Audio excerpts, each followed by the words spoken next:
ব্রাহ্মণবাড়িয়ার আলোচিত কলেজ শিক্ষার্থী আশরাফুর রহমান ইজাজ হত্যা মামলার প্রধান আসামি ও ছাত্রলীগের বহিষ্কৃত নেতা হাসান আল ফারাবী জয়কে গ্রেফতার করেছে পুলিশ।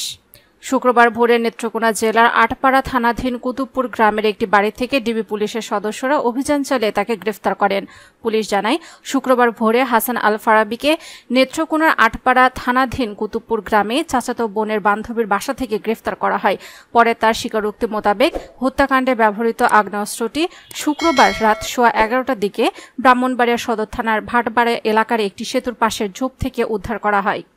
শনিবার দুপুরে ব্রাহ্মণবাড়িয়ার পুলিশ সুপার কার্যালয়ে আয়োজিত সংবাদ সম্মেলনে পুলিশ সুপার মোহাম্মদ সাখাওয়াত হোসেন এ তথ্য নিশ্চিত করেছেন। তিনি জানান, ঘাতক হাসান আল ফারাবী জয় ও জালাল হোসেন ভূঁইয়া খোকা খুবই ঘনিষ্ঠ। হত্যাকাণ্ডের শিকার ব্রাহ্মণবাড়িয়া সরকারি কলেজের উদ্ভিদবিদ্যার বিভাগে স্নাতক দ্বিতীয় বর্ষের শিক্ষার্থী আশরাফুর রহমান ইজাজও তাদের সঙ্গে চলাফেরা করতেন। তারা একই পাড়ার বাসিন্দা। খোকা জয়ের কিছু সিদ্ধান্তের সঙ্গে ইজাজ ও তাদের বন্ধুরা একমত হতে পারেননি।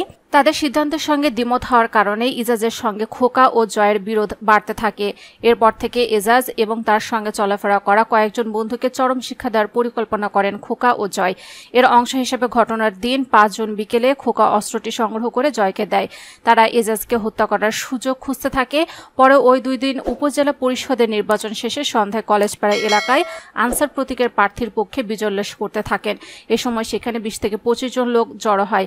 সেখানে খোকা, জয় এবং এজাজও ছিল। ওই সময় খোকার সঙ্গে কোনো একটা বিষয় নিয়ে এজাজের তর্ক বিতর্ক হয়। এর মাঝে জয় তার কোমর থেকে পিস্তল বের করে প্রকাশ্যে সবার সামনে এজাজকে গুলি করে পালিয়ে যায়।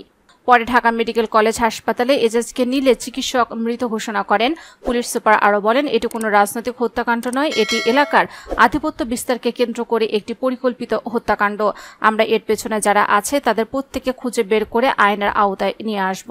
এদিকে হাসান আল ফারাবী জয়ের গ্রেফতারের খবরে ইজাজের বাবা মোহাম্মদ আমিনুর রহমান সহ স্বজনরা পুলিশ সুপার কার্যালয়ের সামনে এসে ভিড় করেন।